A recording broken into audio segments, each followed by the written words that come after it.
संगम काल से संबंधित कुछ महत्वपूर्ण क्वेश्चन। क्वेश्चन नंबर 1, लाल चीर के नाम से प्रसिद्ध हुआ चेर शासक कौन था जिसने कड़ंगी या पत्तनी के मंदिर का निर्माण करवाया था? इसका आंसर होगा सेनगुट्टुवन। सेनगुट्टुवन जो कि लाल चीर के नाम से प्रसिद्ध था, वह चेरवंशी शासक था। इसी ने कड़ंगी या पत्तनी के मंदिर का निर्माण करवाया था। नेक्स्ट क्वेश्चन, तमिल का गौरव ग्रंथ जीवक चिंतामणि किससे संबंधित है? इसका आंसर होगा जैनों से।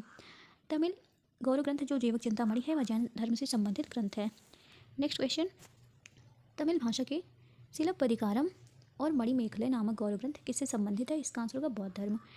ये जो सिलप्पदिकारम और मणिमेखले ग्रंथ हैं यह बौद्ध धर्म से संबंधित ग्रंथ हैं। नेक्स्ट क्वेश्चन, कौन संगम युगीन व्याकरण रचना सर्वाधिक महत्वपूर्ण मानी जाती है? इसका आंसर होगा तोलकप्पियम। तोलकप्पियम या संगम युग की सर्वाधिक महत्वपूर्ण रचना मानी जाती है। नेक्स्ट क्वेश्चन, संगम युग में उरैयूर किसके लिए विख्यात था? इसका आंसर होगा कपास के व्यापार का महत्वपूर्ण केंद्र। उरैयूर जो था यह संगम युग में कपास के व्यापार का महत्वपूर्ण केंद्र था और इसीलिए यह विख्यात था।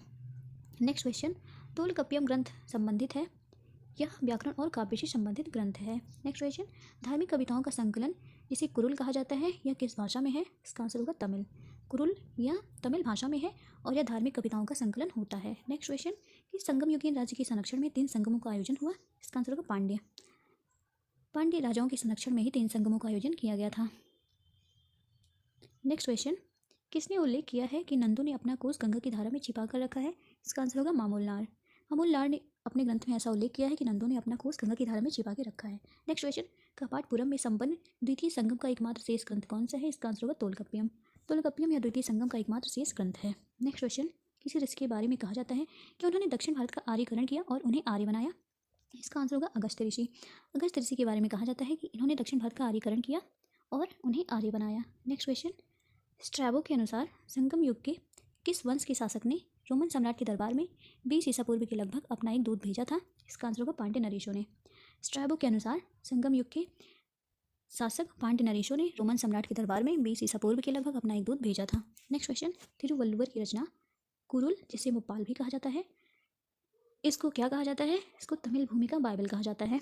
जो कि तिरुवल्लुवर की रचना है कुरल या मुप्पाल, इसी को तमिल भूमिका बाइबल कहा जाता है। नेक्स्ट क्वेश्चन, तमिल काव्य का इलियड किसे कहा जाता है? इसका आंसर होगा सिलप्पदिकारम। सिलप्पदिकारम जो ग्रंथ है इसे तमिल काव्य का इलियड कहा जाता है। नेक्स्ट क्वेश्चन, तमिल काव्य का ओडिसी किस ग्रंथ को कहा जाता है? इसका आंसर होगा मणिमेखले। मणिमेखले जो ग्रंथ है इसे तमिल काव्य का ओडिसी कहा जाता है। नेक्स्ट क्वेश्चन, पुहार या कावेरी पट्टनम की स्थापना किसने की? इसका आंसर होगा करिकाल। करिकाल ने ही पुहार या कावेरी पट्टनम की स्थापना की थी। नेक्स्ट क्वेश्चन, मुजरिस किस राज्य का प्रमुख बंदरगाह था? इसका आंसर होगा चेर। मुजरिस यह चेर राज्य का प्रमुख बंदरगाह था। नेक्स्ट क्वेश्चन,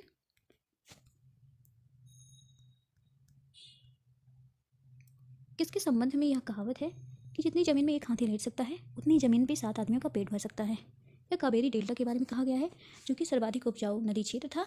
इसी के बारे में कहा गया है कि जितनी जमीन में एक हाथी लेट सकता है उतनी जमीन में 7 आदमियों का पेट भर सकता है। नेक्स्ट क्वेश्चन, प्लिनी के ग्रंथ और अज्ञातनामा लेखक के ग्रंथ पेरिप्लस के अनुसार सीप के मोती पांड्य देश के किस क्षेत्र से मिलते थे? इसका आंसर होगा कोलचे। कोलचे जो क्षेत्र था प्लिनी और पेरिप्लस के अनुसार यहाँ से सीप के मोती निकलते थे। नेक्स्ट क्वेश्चन, गाय या अन्य वस्तुओं के लिए लड़ते लड़ते मरने वाले वीरों के सम्मान में खड़े किए जाने वाले वीर प्रस्तर को क्या कहा जाता था? इसको वीरकल या नाडुकल कहा जाता था। यह गाय और अन्य वस्तुओं के लिए लड़ते लड़ते मरने वाले वीरों के सम्मान में खड़े किए जाने वाले वीर प्रस्तर होते थे। नेक्स्ट क्वेश्चन, प्राचीनतम तमिल देवता मुरुगन किस वैदिक देवता के सदृश है? यह स्कंद या कार्तिकेय देवता के सदृश है। नेक्स्ट क्वेश्चन, किस संगमकालीन साहित्य में कोन को और मन्नन किसके लिए प्रयुक्त होते थे? इसका आंसर होगा राजा।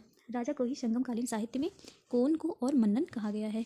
नेक्स्ट क्वेश्चन, कौन संगम युगीन व्याकरण रचना सर्वाधिक महत्वपूर्ण मानी जाती है? इसका आंसर होगा तोलकप्पियम। तोलकप्पियम जो कि संगम युगीन सर्वाधिक महत्वपूर्ण रचना थी, यह व्याकरण से संबंधित